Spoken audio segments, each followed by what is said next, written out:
આપણે સ્ટડી કરશું mathematics 1 clear first semester માટે. તો ટોટલ જે છે 70 માર્ક્સનું જીટીયુની ફાઇનલ પરીક્ષામાં પૂછાશે. ટોટલ 4 ચેપ્ટર છે, એના વેટેજ અહીંયા આપેલા છે, કેટલા માર્ક્સનું એમાંથી પૂછાશે. બરાબર, પેલા માર્ક્સ ડિસ્ટ્રીબ્યુશન જોઈ લઈએ. 5 ચેપ્ટર આપેલા છે. ઓકે, તો એનું માર્ક્સ ડિસ્ટ્રીબ્યુશન જોઈ લઈએ. પેલું ચેપ્ટર છે ડિટર્મિનન્ટ એન્ડ ફંક્શન, જેના ટોટલ 16 માર્ક્સ છે. ટ્રિગોમેટ્રી, જેના 14 છે. વેક્ટર્સ આવશે, એના 14 માર્ક્સ છે. કોઓર્ડિનેટિક જીઓમેટ્રી, એના 14 માર્ક્સ છે. અને લિમિટના 12 માર્ક્સ છે. તો એવી રીતે આપણે 70 માર્કનું ટોટલ પરીક્ષામાં પેપર આપવાનું રહેશે. હવે ટોપિક ડિટેલ વાઇઝ એના આપણે એક ફંક્શન ચેપ્ટર જોતા જઈએ. તો પેલું છે ડિટર્મિનન્ટ એન્ડ ફંક્શન. ઓકે, પેલું છે ડિટર્મિનન્ટ એન્ડ ફંક્શન.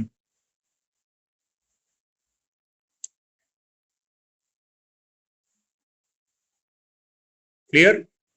તો એનું ખાસ જોઈ લઈએ. તો એમાં આવશે determinant and value up to third order without property, એટલે ત્રીજા ઓર્ડર સુધી એનું એમાં આપણે ડિટેલમાં સ્ટડી કરશું.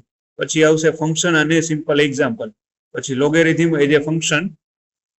પછી લોઝ ઓફ લોગેરિધમ અને રિલેટેડ સિમ્પલ એક્ઝામ્પલ. પછી બીજું છે ટ્રિગોનોમેટ્રી, જેના પણ 20 માર્ક્સ છે. એમાં યુનિટ અને એંગલ ડિગ્રી અને રેડિયનમાં આવશે. પછી બીજો ટોપિક આવશે ટ્રિગોનોમેટ્રિક ફંક્શન. પછી ત્રીજો આવશે allied and compound angles, multiple, submultiple. પછી graph of sine and cosine. પછી ત્રીજું છે પીરિયોડિક ટ્રિગોનોમેટ્રિક ફંક્શન, સમ અને factor formula, inverse trigonometric function. ત્રીજું છે વેક્ટર.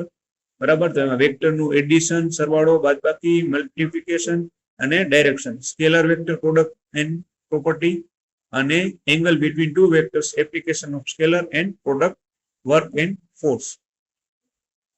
બરાબર, ચોથું જોઈએ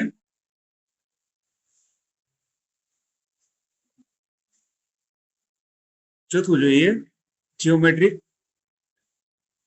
તેમાં સ્ટ્રેટ લાઈન આવશે, 2 point from stock to straight line. પછી સ્લોપ પોઈન્ટ ફોર્મ.